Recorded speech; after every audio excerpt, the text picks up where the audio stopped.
বিনিয়োগ বৃদ্ধি ও শিক্ষার্থীদের দক্ষতা নিয়ে সহযোগিতা করতে চায় Europe Bangladesh federation of commerce and industries EBFCI. সন্ধ্যায় রাজধানীর একটি হোটেলে সংবাদ সম্মেলনে তথ্য জানান সংগঠনটির নেতারা। বলেন, বাংলাদেশের সঙ্গে অংশীদারিত্বের একটি নতুন যুগের সূচনা করতে যাচ্ছে ইউরোপীয় ইউনিয়ন ও যুক্তরাজ্যের বাংলাদেশি বংশোদ্ভূত ব্যবসায়ীরা। সম্প্রতি দেশে আসা 24 সদস্যের একটি প্রতিনিধি দল ব্যবসায়িক সম্পর্ক বৃদ্ধির লক্ষ্যে অন্তর্বর্তী সরকার ও বিভিন্ন ব্যবসায়ী সংগঠনের সঙ্গে বৈঠক করবে। এছাড়া শিক্ষার্থীদের বিশ্ববাজারে প্রবেশ করতে শুধু এআই নির্ভর না হয়ে দক্ষতা বৃদ্ধির উপর জোর দিয়েছে সংগঠনটি।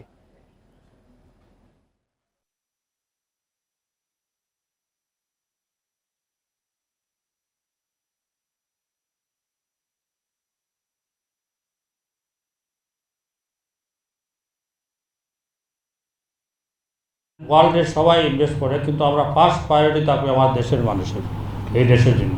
27-29টা কান্ট্রি আমাদের বিহাইন্ড, ইনক্লুডিং বাংলাদেশ।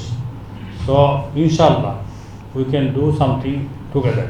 যে এআইটা যখন ইউজ করি ওটার মধ্যেও আমাদের নিজেদের স্কিলটাকে ইউজ করতে হবে, কারণ আমরা যদি প্রচণ্ড টেকনোলজি ডিপেন্ডেন্ট হয়ে যাই সেখানে আমাদের নিজেদের যে স্কিলটা সেটা ইউজ হয় না।